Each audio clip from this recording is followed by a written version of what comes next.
منبر نور پر موجود تمام تر علماء ملت اسلامیہ، محترم سامعین و حاضرین، السلام علیکم ورحمۃ اللہ تعالی وبرکاتہ۔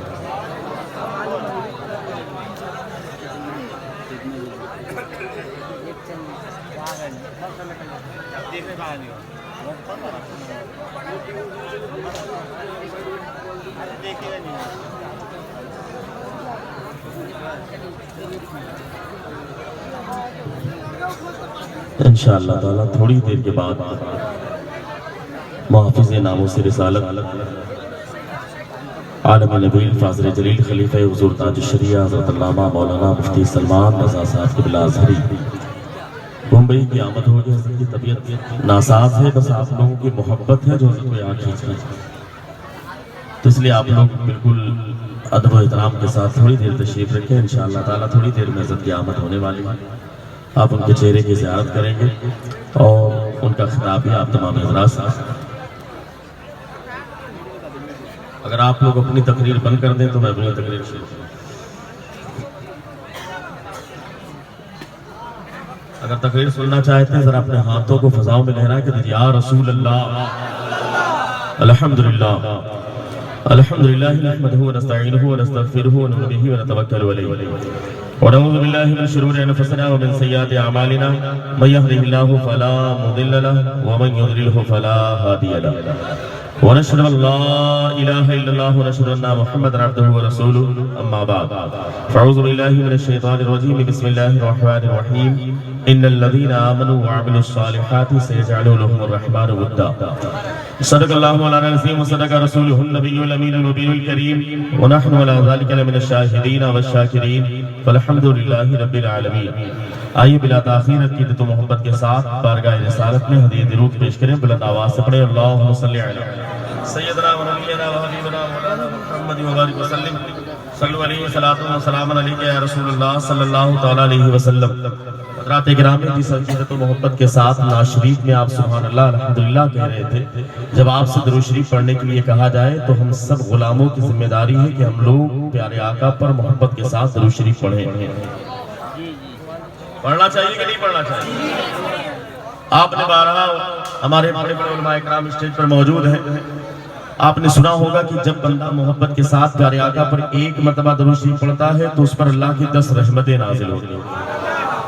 بندہ ایک مرتبہ درود شریف پڑھتا ہے تو اس درود شریف کی برکت سے اللہ اس کے نہ جانے کتنے گناہوں کو معاف فرما دیتا ہے۔ جب بندہ ایک مرتبہ درود شریف پڑھتا ہے تو اللہ اس درود شریف کی برکت سے اس کے رزق میں برکت عطا فرماتا ہے۔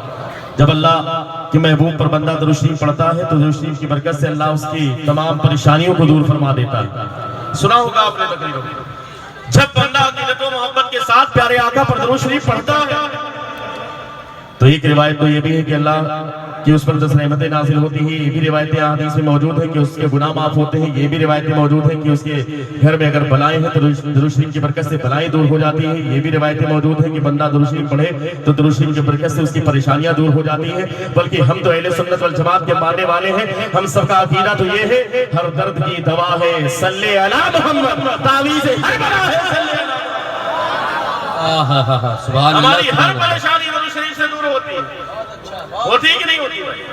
لیکن حضرات گرامی، جہاں پر یہ فضائل و مناقب ہے، تھوڑی سی توجہ، صحابہ کے اقوال میں، تابعین کے اقوال میں، بزرگان دین کے اقوال میں نہ جانے کتنے فضائل و مناقب کتابوں میں موجود ہیں۔ بندہ ایک مرتبہ درود شریف پڑھے تو اس پر رحمت کا نزول ہو، بندہ ایک مرتبہ درود شریف پڑھے تو اس کے گھر میں برکت ہو، بندہ ایک مرتبہ درود شریف پڑھے تو اس کے رزق میں برکت ہو، بندہ محبت کے ساتھ پیارے آقا پر درود شریف پڑھے تو اس کی عمر میں برکت ہو، بندہ محبت کے ساتھ درود شریف پڑھے تو اس کے گھر سے بلائیں دور ہو جائے، بندہ محبت کے ساتھ درود شریف پڑھے تو اس کی پریشانیاں دور ہو جائے۔ یہ تمام تر فضائل و مناقب احادیث کی کتاب میں، صحابہ کے اقوال میں، تابعین کے اقوال میں، بزرگان دین کے اقوال میں موجود، لیکن ساتھ ہی ساتھ ایک قول شیخ عبدالحق محدث دہلوی علی رحمۃ الرضوان ارشاد فرماتے ہیں کہ یہ سارے فضائل و مناقب اپنی جگہ پر، لیکن جب بندہ محبت کے ساتھ پیارے آقا پر درود شریف پڑھنے کو اپنا وظیفہ بنا لیتا ہے تو اس کا ایک بہت بڑا فائدہ یہ ہے کہ اللہ اسی درود شریف کی برکت سے اس کی آنے والی 3 نسلوں میں عاشق رسول کو نعرہ تکبیر، نعرہ رسالت، پیغام اسلام، نعرہ تکبیر، عاشق رسول خاندان میں عاشق رسول پیدا ہوتے ہیں کب؟ جب بندہ محبت کے ساتھ پیارے آقا پر درود شریف پڑھتا ہے. اور اگر یقین نہ آئے تو ارے بنگال کے رہنے والوں کہیں دور نہیں بریلی شریف چلے جاؤ. جس نے ہمیں درود شریف پڑھنا سکھایا ہے, جس نے ہمیں صلاۃ و سلام پڑھنا سکھایا ہے, وہ کوئی اور نہیں, وہ بریلی کا امام عشق محبت اعلیٰ حضرت امام احمد رضا خان فاضل بریلی بن احمد رضوان کی ساتھ ہے. خود بھی درود شریف پڑھا, ہم کو بھی پڑھنا سکھایا, اور ایسا پڑھا کہ اللہ نے اعلیٰ حضرت کو عاشق رسول بنا دیا, مفتی اعظم ہند کو عاشق رسول بنایا, تاج الشریعت. خاندان میں عاشق رسول پیدا ہوا, خاندان میں عاشق رسول. پتہ کیا چلا, محبت کے ساتھ پڑھیں تو اللہ اس کی برکت سے خاندان میں عاشق رسول کو پیدا ہوتا ہے. آنے والی 3 نسلوں میں خاندان میں یعنی بابا دادا بھی عاشق رسول ہوگا, اس کے بعد اس کا بیٹا بھی عاشق رسول ہوگا, اور انشاءاللہ اسی درود شریف کی برکت سے اس کا پوتا بھی عاشق رسول ہوگا. ایک مرتبہ پورا مجمع عقیدت و محبت کے ساتھ باوا سے بلند اللہم صلی اللہ رب محمد صلی اللہ علیہ وسلم نحن بعد محمد صلی اللہ علیہ وسلم صلو علیہ وسلم صلی اللہ علیہ وسلم. حضرات گرامی, جشن غوث الورا کمل پور کی سرزمین پر آج منعقد ہوئی. بڑے بڑے شعراء اکرام, ہمارے قاری ضیاء یزدانی صاحب قبلہ, بڑے بھائی جناب شاہد صاحب قبلہ, نقیب ہندوستان جناب کیفرت الہ آبادی, بڑے بڑے علماء اکرام یہاں پر علاقے کے موجود ہیں. اور انشاءاللہ تعالیٰ بھی سنیت کا شیر محافظ ناموس رسالت حضرت علامہ مفتی سلمان رضا ظفری صاحب قبلہ کی بھی آمد. جشن غوث الورا اعظم, غوث اعظم ہم کہتے ہیں نا, غوث اعظم میں بھی پڑھ رہے تھے ہمارے ضیاء بھائی, غوث اعظم جیلانی. اعظم کا معنی جانتے ہیں؟ جو بہت بڑا ہو, سب سے بڑا ہو, اس کو کیا بولتے ہیں؟ کیا بولتے ہیں بھائی؟ اعظم, بڑا. ارے یار قربان جاؤ, ہم اہل سنت والجماعت کے ماننے والے ہیں. جو عقیدہ ہمیں بریلی کے امام نے دیا ہے, اگر آپ توجہ کے ساتھ دیکھیں تو جتنے دنیا میں اعظم ہیں, جو سب سے بڑے ہیں, الحمدللہ وہ سارے اعظم ہمارے ہیں. تھوڑی سی توجہ. اعظم پوری دنیا میں لوگوں کی ہدایت کے لیے جب جب ضرورت پیش آئی, اللہ نے انبیاء اکرام کا نورانی قافلہ بھیجا. کبھی آدم کی صورت میں, کبھی شیس کی صورت میں, کبھی نوح کی صورت میں, کبھی ابراہیم کی صورت میں, کبھی اسماعیل کی صورت میں, کبھی یونس کی صورت میں, کبھی یوسف کی صورت میں, کبھی یعقوب کی صورت میں, کبھی ایوب کی صورت میں, کبھی موسیٰ کی صورت میں, کبھی عیسیٰ کی صورت میں. نہ جانے کتنے نبی آئے, نہ جانے کتنے رسول آئے. لیکن قربان جاؤ سنیوں, رسول تو سب ہوئے, نبی تو سب ہوئے, لیکن تمام رسولوں میں جو سب سے بڑا رسول ہے, جسے دنیا رسول اعظم کہتی ہے, وہ رسول اعظم ہمارے حصے میں. سب سے بڑا رسول کس کے حصے میں؟ رہا تو اٹھا کے بتائیے, کس کے حصے میں؟ ہمارے حصے میں. سب سے بڑا رسول ہمارے حصے میں. پتا کیا چلا, جو سب سے بڑا ہے وہ ہم سنیوں کے حصے میں ہیں, ہم غلاموں کے حصے میں. اسی طریقے سے جب بات آتی ہے صداقت کی, تو نہ جانے کتنے لوگ ایسے ہیں جو صداقت کے علمبردار بن جاتے ہیں, نہ جانے کتنے ایسے ہیں جو کہتے ہیں سچ بولنے کا ٹھیکہ ہم نے لے رکھا ہے, نہ جانے کتنے ایسے لوگ ہیں جو کہتے ہیں کہ ہم بہت بڑے ایماندار ہیں. اور الیکشن کا ٹائم آتا ہے تو جگہ جگہ بینر, جب بینر چھپتا ہے, بینر لگایا جاتا ہے, تو اس میں یہی لکھا جاتا ہے کہ سب سے ایماندار ہے, صداقت کا علمبردار ہے. نہ جانے کتنے دنیا میں آئے اور آتے رہیں گے جو اپنے آپ کو کہتے ہیں کہ میں بہت بڑا سچا ہوں. لیکن حضرات اکرامی یاد رکھنا, ہم سنی ہیں, پیارے آقا کے غلام ہیں, اور جو عقیدہ بریلی کے امام نے ہمیں دیا ہے کہ دنیا کا سب سے بڑا رسول ہمارے حصے میں, اسی رسول کے صدقے میں دنیا کا صداقت کا سب سے بڑا علمبردار, جسے دنیا صدیق اکبر, صدیق اعظم کہتی ہے, وہ صدیق اعظم بھی ہمارے حصے میں. وہ صدیق اکبر بھی کس کے حصے میں؟ کس کے حصے میں؟ سب سے بڑا رسول کس کے حصے میں؟ سب سے بڑا صدیق ہمارے حصے میں. انصاف کی بات آتی ہے, نہ جانے کتنے قاضی کہیں گے ہم انصاف کرتے ہیں, ہائی کورٹ میں چلے جائیں جج کہتے ہیں کہ ہم انصاف کرتے ہیں, نہ جانے کتنے بیٹھے چودھری وہ کہتے ہیں انصاف تو ہم کرتے ہیں. لیکن قربان جاؤ سنیوں غلاموں قسم خدا کی, جب بات آتی ہے انصافر کی, نہ جانے کتنے انصافر کا ٹائٹل لے کر انصافر کے علمبردار چاروں طرف ٹہلتے ہیں, کہتے ہیں میں انصاف کرنے والا ہوں. لیکن قسم خدا کی, اللہ کے رسول کے صدقے میں انصافر کا سب سے بڑا ٹائٹل جس بندے کو اللہ نے عطا کیا ہے وہ فاروق اعظم, ہم غلاموں کے حصے میں. وہ سب سے بڑا انصافر جسے دنیا فاروق اعظم کہتی ہے, وہ کس کے حصے میں؟ بلند آواز سے کس کے حصے میں؟ تو رسول ملا تو رسول اعظم، صدیق ملا تو صدیق اکبر صدیق اعظم، فاروق ملا تو بلند آواز سے فاروق ملا تو رسول ملا تو رسول اعظم، صدیق ملا تو صدیق اعظم، فاروق ملا تو بلند آواز سے بولے فاروق ملا تو، جو کہ الحمدللہ ہم اہل سنت والجماعت کے ماننے والے اور ہم صحابہ کو بھی مانتے ہیں اور اہل بیت اطہار کی محبت بھی ہمارے سینوں میں ہے۔ اور بریلی کے امام نے کیا کہا؟ اہل سنت کا ہے بیڑا پار، اصحاب حضور نجم ہے اور ناؤ ہے عطرت رسول اللہ کی۔ پتہ کیا چلا؟ سب سے بڑا رسول ہمارے حصے میں، سب سے بڑا صدیق ہمارے حصے میں، سب سے بڑا فاروق ہمارے حصے میں۔ نہ جانے کتنے لوگ دنیا میں آئے جنہوں نے اسلام کو بچانے کے لیے اپنی جان کا نذرانہ پیش کیا، اپنی گردن کو دے دیا، لیکن اسلام کو بچایا۔ نہ جانے کتنے مجاہدین اسلام، نہ جانے کتنے صحابہ اکرام، نہ جانے کتنے تابعین، نہ جانے کتنے تبع تابعین، نہ جانے کتنے مجاہدین اسلام اس دنیا میں آئے جنہوں نے اپنی جان کا نذرانہ پیش کیا اسلام کو بچانے کے لیے، اسلام کے پیغام کو پھیلانے کے لیے۔ لیکن حضرات گرامی قربان جاؤ، دنیا میں نہ جانے کتنے شہید ہوئے اور اسلام کے لیے ہوتے رہیں گے، لیکن دنیا میں سب سے بڑا شہید جسے اللہ نے ٹائٹل عطا کیا ہے وہ امام حسین، جسے دنیا شہید اعظم کہتی ہے، وہ شہید اعظم ہمارے حصے میں،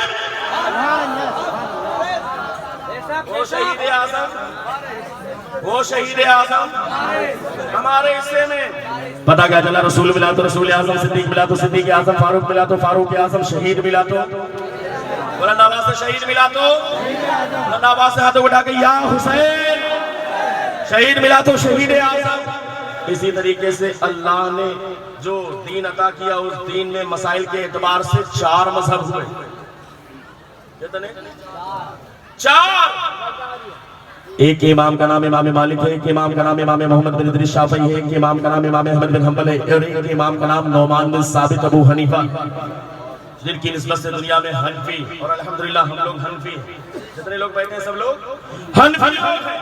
اور 4 بھی اس لیے ہوئے، حکمت تو بہت ساری، لیکن ایک حکمت یہ ہے کہ چونکہ اللہ کو یہ گوارا نہیں تھا کہ میرے محبوب کی کوئی ادا ضائع ہو جائے، اس لیے مذہب کو 4 میں تقسیم کر دیا۔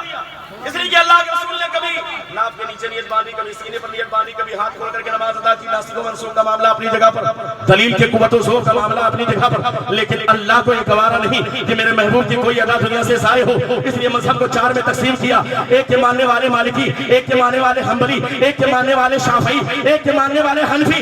لیکن قربان جاؤ بنگال کی سرزمین پر رہنے والوں، مذہب تو 4، امام تو 4، لیکن 4 اماموں میں جو سب سے بڑا امام ہے جسے دنیا امام اعظم کہتی ہے وہ امام اعظم ہمارے حصے میں، وہ امام اعظم، بلند آواز پہ امام اعظم ہمارے حصے میں۔ رسول ملا تو رسول اعظم، صدیق ملا تو صدیق اعظم، فاروق ملا تو فاروق اعظم، شہید ملا تو شہید امام ملا تو امام اعظم۔ اسی طریقے سے جس طریقے سے دنیا کا نظام چلانے کے لیے کہیں پر ایس او ہے، کہیں پر ڈی ایس پی ہے، کہیں پر آئی جی ہے، کہیں پر ڈی آئی جی ہے، اس طرح کا نظام دنیا میں حکومت کے اعتبار سے ہوتا ہے۔ اسی طریقے سے روحانی طور پر، باطنی طور پر نظام چلانے کے لیے کہیں پر غواص کی جماعت ہے، کہیں پر اقطاب کی جماعت ہے، کہیں پر اوتاد کی جماعت ہے، کہیں پر ابدال کی جماعت ہے، کہیں پر اولیاء کی جماعت ہے، کہیں پر مجذوب کی جماعت ہے، کہیں پر سالکین کی جماعت ہے، کہیں پر کاملین کی جماعت ہے، کہیں پر نقبہ کی جماعت ہے، کہیں پر نجبہ کی جماعت ہے۔ یہ ایک سسٹم ہے روحانی طور پر، باطنی طور پر دنیا کا نظام چلانے کے لیے۔ لیکن قربان جاؤ قسم خدا کی، آج ہم جشن غوث الورا میں بیٹھے ہیں اور ہم سب قادری ہیں، اپنے نصیبے پر فخر کرو۔ نہ جانے دنیا میں کتنے غوث آئے اور آتے رہیں گے، لیکن دنیا کا سب سے بڑا غوث جسے دنیا غوث اعظم کہتی ہے وہ غوث اعظم بھی ہمارے حصے میں۔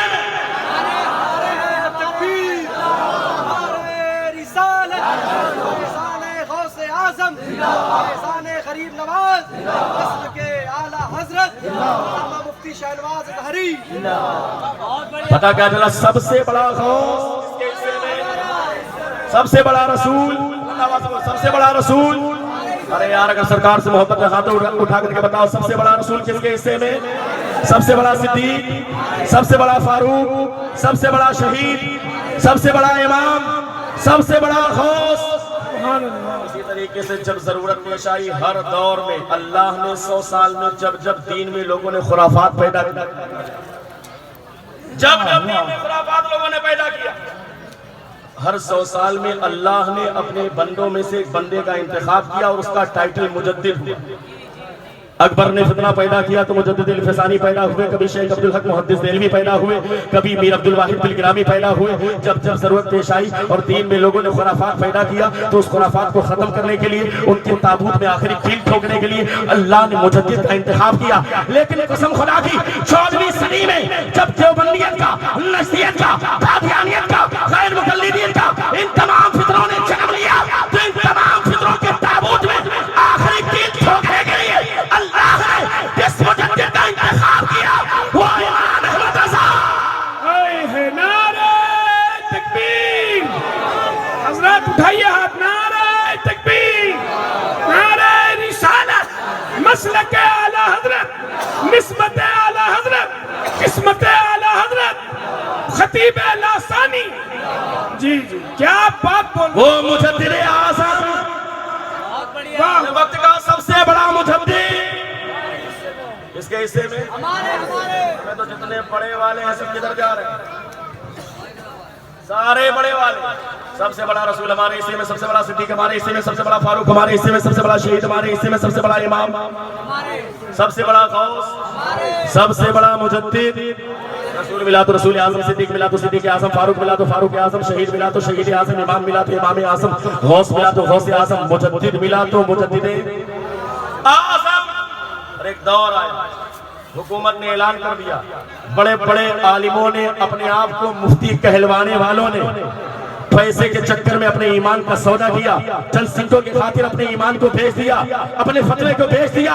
لیکن قسم خدا کی ایسے دور میں اسی بریلی کے امام کا شہزادہ مفتی تو نہ جانے کتنے دنیا میں ہوئے اور ہوتے رہیں گے، لیکن اپنے وقت کا سب سے بڑا مفتی جسے دنیا مفتی اعظم کہتی ہے، وہ مفتی اعظم بھی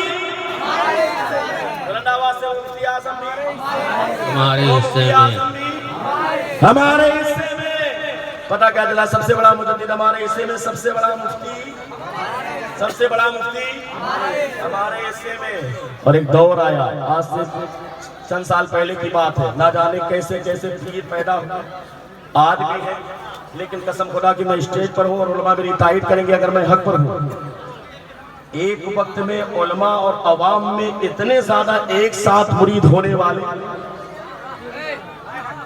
مرشد تو بہت، واہ پیر تو بہت، جی، شیخ تو بہت، لیکن ایک وقت میں سب سے بڑا پیر، سب سے بڑا مرشد، سب سے بڑا شیخ اپنے وقت کا اگر کوئی گزرا ہے تو اسے دنیا حضور تاج الشریعت بستی بستی کریا کریا، بستی بستی کریا کریا، یہ سنی بھلا بھوکا پیاسا رہے گا مگر طریقہ مصطفیٰ کا باقی رہے گا۔ وہاں روشنی کی ضرورت نہیں جہاں میرا پیر تاج الشریعت کا رجا رہے گا۔ پتہ کیا چلا؟ ماضی قریب میں، پہلے کی بات نہیں کر، ماضی قریب میں اپنے وقت میں جس کے سب سے زیادہ ایک ساتھ علماء میں بھی اور عوام میں بھی مرید ہوں، وہ اپنے وقت کا سب سے بڑا شیخ، اپنے وقت کا سب سے بڑا مرشد، قسم خدا کی اگر کوئی گزرا ہے تو اسے دنیا تاج الشریعت۔ پتہ کیا چلا؟ مرشد اعظم، شیخ اعظم کس کے حصے میں؟ ہمیں جو لوگ تاج الشریعت کے مرید ہیں وہی ہاتھوں اٹھا کے دیں یا رسول اللہ۔ تو رسول ملا تو رسول اعظم، صدیق ملا تو صدیق اعظم، فاروق ملا تو فاروق اعظم، شہید ملا تو شہید اعظم، امام ملا تو امام اعظم، غوث ملا تو غوث اعظم، مجدد ملا تو مفتی ملا تو مرشد ملا تو سارے بڑے والے ہماری طرف۔ بات اسی پر روک کر کے میں آگے بات کو بڑھاتا ہوں۔ حضرات کرام کی ایک روایت میں آپ کے سامنے پیش کر دوں اور وہ روایت بڑی اہم ہے اور کتاب کا نام ہے مسلم شریف۔ اس کتاب میں ہے، اس کتاب میں مسلم شریف حدیث کی بڑی معتبر کتاب، قرآن کے بعد سب سے اعلیٰ اور افضل کتاب کا نام ہے بخاری شریف، اس کے بعد سیکنڈ نمبر پر جو سب سے افضل کتاب ہے اس کا نام ہے مسلم شریف۔ یہ دونوں کتابیں ایسی ہیں جس پر تلقی بالقبول حاصل ہے، پوری دنیا میں امت کا اجماع ہے کہ اس میں جتنی حدیثیں ہیں سب کے سب صحیح حدیث۔ نام ہے کتاب کا مسلم شریف۔ اب جو نہ مانے اس حدیث کو مسلم بھی نہیں ہوگا، چونکہ نام ہی ہے مسلم، تو جو نہ مانے وہ مسلم بھی نہیں۔ صحابی رسول حضرت ابو ہریرہ پیارے آقا کی بارگاہ میں عظیم صحابی ہیں. دنیا میں سب سے زیادہ حدیث کو روایت کرنے کا شرف جس عظیم صحابی کو حاصل ہوا اسے دنیا حضرت ابو ہریرہ کے نام سے جانتی ہے. اللہ کے رسول کی بارگاہ میں ہے, آنکھوں سے اشک جاری ہے. اللہ کے رسول نے جیسے دیکھا, اللہ کے رسول فرماتے ہیں ابو ہریرہ رونے کی وجہ کیا ہے؟ ابو ہریرہ عرض کرتے ہیں یا رسول اللہ, دراصل معاملہ یہ ہے کہ میں آپ کا غلام ہوں, میں مومن ہوں, اور میں جانتا ہوں کہ جو بھی مومن ہوگا وہ جنت میں ضرور جائے گا. جو بھی مومن ہوگا وہ جنت میں ضرور جائے گا. یا رسول اللہ, میں اپنے امی جان سے برابر کہتا ہوں, امی جان آپ جو اللہ کے رسول دین لائے ہیں اسی دین کو مان لیجئے, اس کو قبول کر لیجئے. لیکن میری امی جان ماننے کے لیے تیار نہیں. آج صبح بھی میں نے کہا لیکن وہ کسی طریقے سے ماننے کے لیے تیار نہیں. آج صبح کچھ الٹی سیدھی باتیں انہوں نے کی, مجھے بڑی تکلیف ہوئی. رونا اس لیے آ رہا ہے کہ یا رسول اللہ کہیں ایسا نہ ہو میرا خاتمہ تو ایمان پر ہو جائے لیکن میری والدہ کا خاتمہ ایمان پر نہ ہو. وہی مشرکۃ, حدیث پاک میں مشرکہ کا لفظ ہے, یعنی وہ مشرکہ ہے. اب جب مشرکہ ہے تو ہو سکتا ہے کہ اسی شرک کی حالت میں ان کا انتقال ہو جائے, اور اگر شرک کی حالت میں ان کا انتقال ہوا تو وہ جنت میں نہیں جائیں گے. اس لیے کہ جب بندہ اگر جنت میں جائے گا تو ایمان کی بنیاد پر جائے گا. جو مومن ہوگا وہی جنت میں جائے گا, جو مسلمان ہوگا وہی جنت میں جائے گا. اور میری والدہ مسلمان نہیں ہوگی تو پھر جنت میں کیسے جائیں گی؟ اس لیے یا رسول اللہ میں سوچ کر کے رو رہا ہوں کہیں ایسا نہ ہو کہ میں تو مسلمان ہوں, میں تو جنت میں چلا جاؤں لیکن میری والدہ جہنم میں چلی جائے. بس اتنا سوچ رہے تھے, اتنے میں دل میں خیال پیدا ہوا, فوراً اللہ کے رسول کی بارگاہ میں عریضہ پیش کیا, یا رسول اللہ آپ اپنے ہاتھوں کو اٹھا کر دعا کر دیجئے تاکہ میری والدہ مسلمان مان. میں آپ سے کہوں گا نہیں کہ آپ بولیے, لیکن اگر واقعی پیارے آقا کی شان آپ کو سمجھ میں آ رہی ہے اور جو 12 ملا کر کے 24 ہوتے ہیں ان کو آپ بتائیے. جو لوگ کہتے ہیں کہ پیارے آقا کسی چیز کے مالک نہیں, پیارے آقا اس چیز کے مالک نہیں, پیارے آقا مختار نہیں, پیارے آقا کو اس چیز کا پتہ نہیں, ان جاہلوں کو بتائیے کہ پیارے آقا کس چیز کے مالک ہیں. ابو ہریرہ پیارے آقا کی بارگاہ میں عرض کرتے ہیں یا رسول اللہ اپنے دونوں ہاتھوں کو اٹھا کر دعا کر دیجئے تاکہ میری والدہ مسلمان ہو جائے. جیسے اتنا عریضہ پیش کیا, اللہ کے رسول نے اپنے دونوں ہاتھ کو دعا کے لیے اٹھا دیا. سرکار کا اختیار دیکھیں اور صحابی کا عقیدہ دیکھیں. کیا مطلب؟ صحابی کا عقیدہ یہی کہ اگر اللہ کے رسول نے دعا کر دی تو میری والدہ کو ہدایت مل جائے گی, میری والدہ ایمان والی ہو جائیں گی. یہ عقیدہ صحابی کا. والحمدللہ ہمارا بھی عقیدہ صحابی والا ہے, وہابی والا نہیں ہے. کون سا ہے؟ صحابی والا ہے. اور صحابی نے کیا عرض کیا, یا رسول اللہ اپنے ہاتھوں کو اٹھا کر کے دعا کر دیجئے تاکہ میری والدہ مسلمان ہو جائے. جیسے اتنا کہا اللہ کے رسول نے اپنے دونوں ہاتھوں کو دعا کے لیے بلند کر دیا, اور جیسے اٹھایا اللہ کے رسول ارشاد فرماتے اللہم اہد ام ابی ہریرہ, اے مولا ابو ہریرہ کی والدہ کو ہدایت, اے مولا ابو ہریرہ کی والدہ کو ہدایت عطا کر دے. جیسے اتنی دعا ہوئی, یہ دعا ہو رہی تھی, ابو ہریرہ تیزی کے ساتھ چلے گئے, تیزی کے ساتھ چلے گئے ابو ہریرہ. صحابہ حیران پریشان, آخر معاملہ کیا ہے؟ دعا ہو رہی تھی, ابو ہریرہ کو رکنا چاہیے تھا, آمین کہنا چاہیے تھا, انتظار کرنا چاہیے تھا, لیکن ابو ہریرہ تیزی کے ساتھ چلے گئے. آخر معاملہ کیا ہے؟ حضرات گرامی توجہ کے ساتھ سننا. ابو ہریرہ کا عقیدہ دیکھیں, اور ہمارا عقیدہ الحمدللہ صحابی والا ہے, اس لیے ہم ناز کرتے ہیں, اس لیے کہ ہمارا ناز نہ طاعت پر ہے نہ تقویٰ پر ہے, نہ طاعت پر نہ تقویٰ پر نہ زہد و اتقاء پر ہے. ہمارا ناز جو کچھ ہے محمد مصطفیٰ پر ہے. ہم تو اللہ کے رسول کی ذات پر ناز کرتے ہیں کہ سرکار کی غلامی ہمیں ملی ہے. حضرت ابو ہریرہ تیزی کے ساتھ چلے گئے اپنے گھر کی طرف. صحابہ کرام نے آپس میں مشورہ کیا کہ ابو ہریرہ لوٹ کر کے آئیں گے تو ان سے پوچھا جائے گا آخر معاملہ کیا ہے. جب ابو ہریرہ نے دعا کے لیے عریضہ پیش کیا تھا تو انہیں رکنا چاہیے تھا, آمین کہنا چاہیے تھا, لیکن آخر تیزی کے ساتھ گئے کیوں؟ آخر وہ وہاں پر رکے کیوں نہیں؟ تھوڑی دیر کے بعد دیکھا سامنے سے ابو ہریرہ مسکراتے ہوئے چلے آ رہے تھے. جیسے ابو ہریرہ کو دیکھا صحابہ کرام نے گھیر لیا, یا رسول اللہ آخر معاملہ کیا ہے؟ آپ نے تو دعا فرمائی, لیکن ابو ہریرہ تیزی کے ساتھ چلے گئے. جب ابو ہریرہ واپس آئے تو صحابہ کرام نے ابو ہریرہ کو گھیر لیا. اے ابو ہریرہ ذرا یہ بتائیے تو صحیح, آپ نے اللہ کے رسول کی بارگاہ میں دعا کے لیے عریضہ پیش کیا اور اسے اللہ کے رسول نے دعا کے لیے ہاتھ اٹھایا, ادھر اللہ کے رسول نے دعا کی, آپ تیزی کے ساتھ اپنے گھر چلے گئے. آخر معاملہ کیا ہے؟ آخر آپ تیزی کے ساتھ گئے کیوں؟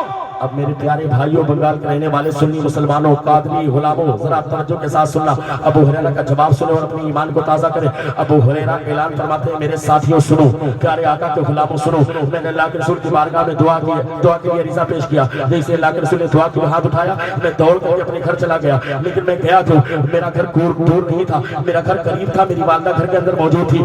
میں نے اللہ کے رسول کی بارگاہ میں دعا کے لیے عریضہ پیش کیا. جیسے اللہ کے رسول نے دعا کے لیے ہاتھ اٹھایا, میں دوڑ کر اپنے گھر چلا گیا. میرا گھر دور نہیں تھا, میرا گھر قریب تھا, میری والدہ گھر کے اندر موجود تھی, لیکن میں دوڑ کر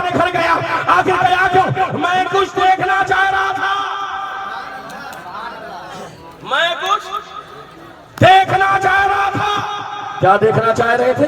صحابہ کرام کہنے لگے ارے یار بتاؤ تو صحیح دیکھنا کیا چاہ رہے تھے؟ ابو ہریرہ کا جواب سنیں. ابو ہریرہ اعلان کرتے میرے ساتھیوں سنو، پیارے آقا کے غلاموں سنو، میں نے اللہ کے رسول کی بارگاہ میں دعا کے لیے رضا پیش کیا، جس سے اللہ کے رسول نے دعا کے لیے ہاتھ اٹھایا. میں دوڑ کر اپنے گھر چلا گیا. میرا گھر دور نہیں تھا، قریب تھا. میری والدہ گھر کے اندر موجود تھی، لیکن میں دوڑ کر کے گیا. میں کچھ دیکھنا چاہ رہا تھا. کیا دیکھنا چاہ رہے تھے؟ میں دیکھنا چاہ رہا تھا ادھر اللہ کے رسول نے دعا کے لیے ہاتھ اٹھایا ہے، میں دوڑ کر اپنے گھر جا رہا ہوں. دیکھنا یہ چاہ رہا تھا کہ ابو ہریرہ دوڑ کر اپنے گھر پہلے پہنچتا ہے یا پیارے آقا کی دعا پہلے قبول ہوتی ہے. میں دوڑ کر پہلے پہنچتا ہوں یا پیارے آقا کی دعا پہلے قبول ہوتی ہے. صحابہ کرام نے کہا ارے یار جلدی بتاؤ رزلٹ کیا نکلا، نتیجہ کیا نکلا، ہوا کیا؟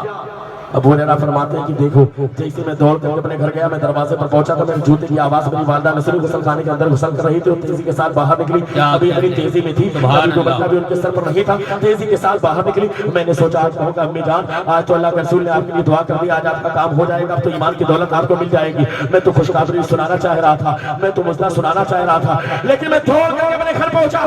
ابھی میں نے اپنے امی جان سے کچھ کہا نہیں. امی جان تیزی کے ساتھ باہر نکلی. میں کچھ کہہ پاتا اس سے پہلے میری والدہ کی نظر جیسے میرے اوپر پڑی، کہا اے بیٹے ابو ہریرہ تم بڑا ہو جاؤ، اللہ کے سوا کوئی معبود نہیں، محمد اللہ کے رسول ہے. یہ سب حق ہے، سبحان اللہ. یعنی میرے دوڑ کر گھر پہنچنے سے پہلے پیارے آقا کی دعا قبول ہو چکی تھی. میں پہنچا تو میری والدہ کلمہ پڑھ کر کے مسلمان ہو گئی. جب اس واقعے پر نظر پڑی میرے پیر و مرشد حضور تاج الشریعہ علامہ اختر رضا خان ازہری علی رحمت الرضوان کی تو ارشاد فرماتے ہیں ارے تم پیارے آقا کی شان دیکھنا چاہتے ہو، تم پیارے آقا کا مقام دیکھنا چاہتے ہو، تم پیارے آقا کا مرتبہ دیکھنا چاہتے ہو، تم ان کے مختار ہونے کو دیکھنا چاہتے ہو، تم ان کے علم غیب کو دیکھنا چاہتے ہو، تم ان کے پاور کو دیکھنا چاہتے ہو. ارے پیارے آقا کی شان، پیارے آقا کا مقام، پیارے آقا کا مرتبہ، پیارے آقا کی شان تو یہ ہے جہاں بانی عطا کر دے، جہاں بانی عطا کر دے، بھری جنت ہبا کر دے. نبی مختار کل ہے جس کو جو چاہے عطا کر دے. واہ ہائے ہے، زندہ باد زندہ باد. جس کو جو چاہے عطا کر دے.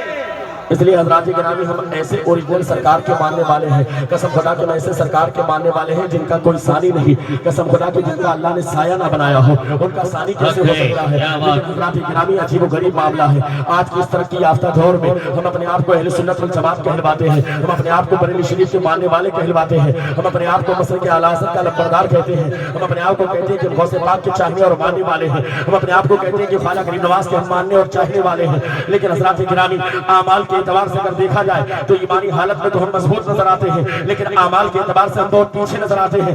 یاد رکھنا جن کا جشن منانے کے لیے تم بیٹھے ہوئے ہو، سیدنا شیخ عبد القادر جیلانی محبوب سبحانی قطب ربانی سیدنا شیخ عبد القادر جیلانی ارشاد فرماتے ہیں اگر تم پیارے آقا سے سچی محبت کا دعویٰ کرتے ہو، اگر تم یہ دعویٰ کرتے ہو کہ پیارے آقا سے سچی محبت ہے، اگر تم یہ دعویٰ کرتے ہو کہ ہمارے دل میں پیارے آقا کا سچا عشق ہے، تو یاد رکھنا جس کے دل میں پیارے آقا کی سچی محبت ہو یہ دعویٰ ہے، اور اس دعوے کی پہلی علامت یہ ہے کہ اس کے دل میں خدا کا خوف ہو. بے شک حق ہے، سبحان اللہ. اس کے دل میں خدا کا خوف. لیکن آج مسلمانوں کے حالات کتنے بدل گئے، آج ہم دین سے کتنے دور ہو گئے. آج ہماری مسجدیں تو ہیں لیکن مسجدوں میں نماز پڑھنے والے نمازی کتنے ہیں. آج ہمارے بچے کس کے فالوور ہیں اور کس کی اقتداء کر رہے ہیں، ذرا آپ سوچیں تو صحیح. آج اپنے آپ کو مسلمان کہتے ہیں لیکن ذرا اپنے لباس کو دیکھیں، اپنے چہرے کو دیکھیں اور اپنے انداز کو دیکھیں، اور دیکھنے کے بعد ذرا سوچیں تو صحیح کہ ایسا تو نہیں جو نعرہ ہم لگاتے ہیں یہ نعرے تکبیر صرف لگایا ہم نے ہے لیکن کہیں سے اندر سے کھوکھلا تو نہیں ہے. کہیں ایسا تو نہیں کہ جو نعرہ تم نے لگایا ہے یہ نعرہ تو لگا لیا لیکن کہیں ایسا تو نہیں کہ دعویٰ تم نے کیا ہے اس دعوے کی دلیل کا پتہ نہ ہو. حضرات گرامی یاد رکھنا اگر تم نے کہا کہ غوث پاک کا جشن ہم منانے والے ہیں، غوث پاک کے ہم ماننے والے ہیں، غوث پاک کا دامن ہمارے ہاتھوں میں ہے، تو یاد رکھنا جا کر کے کوٹ میں پتہ کر لو اگر تم نے کوئی دعویٰ کیا اور اس دعوے کی اگر کوئی دلیل نہ ہو تو دعویٰ رد کر دیا جاتا ہے. اسی طریقے سے اگر تم نے کہا غوث پاک کا دامن ہمارے ہاتھوں میں ہے تو ایک دعویٰ ہے، اس دعوے کی دلیل یہ ہے کہ مسجد ویران نہیں بلکہ مسجد آباد ہونی چاہیے. مسجد آباد ہونی چاہیے. اگر دعویٰ آپ نے کیا ہے تو دعوے کے لیے دلیل بھی چاہیے. اگر آپ نے کہا کہ خواجہ غریب نواز کا دامن ہمارے ہاتھوں میں ہے تو دعویٰ ہے. اس دعوے کی دلیل یہ ہے کہ قرآن پاک تاکوں کی زینت نہیں بلکہ اس کی تلاوت ہونی چاہیے. اگر آپ نے کہا کہ رضا کا دامن ہمارے ہاتھوں میں ہے تو ایک دعویٰ ہے. اس دعوے کی دلیل یہ ہے کہ ماں باپ گالیوں کا شکار نہیں بلکہ ان کی فرمانبرداری ہونا چاہیے. لیکن حضرات گرامی آج ہمارے حالات تو بدل گئے. آج تو ہمارے حالات ایسے بدلے ہوئے ہیں کہ ایک انسان نوجوان آتا ہے, آنے کے بعد ہمارے قوم کے امام سے کہتا ہے یا تو کسی بابا کے پاس چلا جائے گا یا تو کسی عامل کے پاس جائے گا. یقیناً عامل کے پاس جانا چاہیے, اپنے قوم کے امام کے پاس جانا چاہیے, اس میں کوئی برائی نہیں ہے. لیکن نہ جانے کتنے ایسے لوگ ہیں جو ہمارے مسلمانوں میں ہیں جو خیروں کے پاس چلے جاتے ہیں, جن کے پاس ایمان بھی نہیں ہے, جو کافروں کے پاس چلے جاتے ہیں اپنے علاج کے لیے, تو تعویذ کے نام پر خیروں کے پاس جاتے ہیں. یاد رکھنا اگر تم نے خیروں کے پاس جانے کے بعد ان پر اپنا عقیدہ جما لیا یا ان کو صحیح مان لیا تو تمہارا ایمان ختم ہو جائے گا. جاؤ دعا تعویذ کے لیے, جانے سے انکار نہیں, لیکن جس کے پاس جاؤ پہلے دیکھ لو کہ اس کا عقیدہ صحیح ہے کہ نہیں, وہ اہل سنت والجماعت کا ماننے والا ہے کہ نہیں. اس کے پاس جاؤ, جا کر کے تعویذ لو. لیکن حضرات گرامی ہم تو جائیں گے تعویذ لینے کے لیے امام کے پاس بھی جائیں گے اور جا کر کے کہیں گے حضرت کوئی ایسا تعویذ بناؤ کہ بس گھر میں برکت ہو رہی ہے, گھر میں برکت, دکان میں برکت نہیں. لیکن حضرات گرامی برکت کے لیے تم پریشان ہو, تم دکان کی برکت کے لیے, گھر کی برکت کے لیے پریشان ہو. لیکن حضرات گرامی یاد رکھو آج کے اس دور میں دین سے اتنے دور ہو گئے ہیں کہ آج ہم تو اپنے بچوں کو پڑھانے کے لیے کہیں انگلش میڈیم اسکول میں بھیجیں یا دنیا کی تعلیم دینے کے لیے ہمارا بچہ صبح میں اٹھ جاتا ہے. ہماری گھر کی عورتیں بھی صبح میں اٹھ جاتی ہیں, 5 سے 6 بجے کا وقت ہوتا ہے, چاہے سردی کا ایام ہو, عورتیں اٹھ کر کے بچے کے ڈریس کو بھی تیار کرتی ہیں. اگر ڈریس میں پریس نہ ہو تو اس کو بھی پریس کرتی ہیں, اچھے انداز میں اس کے لباس کو تیار کرتی ہیں. اور لباس کو تیار کرنے کے بعد ہمارے گھر کی عورتوں کا عالم یہ ہے کہ ان کے لیے تمام ساز و سامان, ان کے لیے کھانے اور ناشتے کا انتظام کرتی ہے. اور جو گھر کا بچے کا باپ ہوتا ہے اس باپ کا عالم یہ ہے کہ وہ باپ کہیں بائک لے کر کے تیار ہے اپنے بیٹے کو اسکول پہنچانے کے لیے, یا اگر چوراہے پر کہیں پر بس ملنے والی ہے تو جا کر کے بازار میں کھڑا ہوا ہے کہ بس میں جا کر کے اپنے بچے کو بٹھا دے تاکہ بیٹا جا کر کے انگلش میڈیم اسکول میں پڑھے, تاکہ بیٹا جا کر کے دنیاوی تعلیم کو حاصل کرے. لیکن حضرات گرامی تمہارے گھر میں برکتیں نہیں ہوتی, تمہاری دکان میں برکتیں نہیں ہوتی. ارے یار اگر تو صبح اٹھ گیا تھا تو اللہ کا شکر ادا کرتا, وضو کرنے کے بعد اگر محلے میں مسجد تھی جانے کے بعد 2 رکعت فجر کی نماز ادا کرتا, اس کے بعد اپنے بچے کو اسکوٹر پہ بٹھا لیتا یا بائک پر بٹھا لیتا یا جا کر کے بس پر بٹھا لیتا, جا کر کے اسکول میں پہنچا دیتا. قسم خدا کی تیرا بیٹا کامیاب بھی ہو جاتا اور ساتھ ہی ساتھ تیرے گھر میں برکت کا نزول بھی ہوتا. لیکن نہیں, برکت نہیں ہو رہی. کیوں؟ ہم نماز پڑھنے کے لیے تیار نہیں. بیٹے کو یہ تو کہا بیٹا اسکول کے لیے تو کیوں نہیں اٹھا, لیکن کیا کبھی اپنے بیٹے کو ہم نے اس لیے اٹھایا کہ بیٹا اٹھ جا, تو نے آج نماز نہیں پڑھی فجر کی, بیٹا تو نے ظہر کی نماز ادا نہیں کی, بیٹا تو نے عصر کی نماز ادا نہیں کی. آخر باپ ہے تو باپ کے کچھ حقوق ہوا کرتے ہیں اولاد کے لیے. حضرات گرامی صرف بچوں کو پیدا کرنا, ان کی تعداد بڑھانا یہ مقصد نہیں ہے, بلکہ حقیقت میں بچوں کی تعداد نہیں بلکہ بچوں کو ادب سکھانا مقصد ہے, ان کو دین سکھانا مقصد ہے, ان کو پیارے آقا کی محبت سکھانا مقصد ہے. اگر تم نے اپنے اولاد کی صحیح تربیت نہ کی تو یاد رکھنا کل میدان محشر ہوگا. حضرات گرامی ایک روایت چھوٹی سی سنیں اور اس کے بعد میری گفتگو مکمل ہو جائے. آج انسان کا معاملہ یہ ہے کہ اپنے آپ کو مسلمان کہلانے والے اچھے اچھے نام تو مسلمانوں کے رکھتے ہیں, لیکن ان کے حالات اتنے برے ہیں کہ آج غیروں سے بھی بدتر ہمارے حالات ہو گئے ہیں. کہنے والے نے کہا تھا وہ ثابت ہو نصارا تو تمدن میں ہنود, یہ وہ مسلمان ہے جنہیں دیکھ کے شرمائی ہو مسجد مرثیہ خواہ کی نمازی نہ رہے, یعنی وہ صاحب اوصاف حجازی نہ رہے. آج ہمارے معاملات عجیب و غریب ہو گئے ہیں. ہم اپنے آپ کو مسلمان کہتے ہیں لیکن کہنے کے باوجود مسلمانوں جیسا ہمارا ڈھنگ نہیں ہے, مسلمانوں جیسا ہمارا طریقہ نہیں ہے. آج ہمارا بیٹا کسی کرکٹر کی ایکٹنگ کرتا ہوا نظر آتا ہے, ہمارا بیٹا کسی فلم انڈسٹریز کے ہیرو کی ایکٹنگ کرتا ہوا نظر آتا ہے اور اسے دیکھ کر کے ماں باپ کو خوشی محسوس ہوتی ہے. حضرات گرامی اگر جمعہ کے دن ہمارا بیٹا اچھے کپڑے پہن لے اور پہننے کے بعد اگر وہ شام تک کپڑے نہ اتارے تو گھر کے ماں باپ بھی مذاق اڑانے لگتے ہیں, کیا بیٹا تو بالکل مولوی ہی بن گیا ہے, آج تو لگتا ہے تو حافظ ہی بن گیا ہے. یاد رکھنا جو قوم اللہ کے رسول کی سنت کا مذاق اڑاتی ہے, جو قوم اسلامی لباس کا مذاق اڑاتی ہے, وہ قوم کبھی ترقی نہیں کر پاتی. اتنی حضرات گرامی ابھی بھی وقت ہے,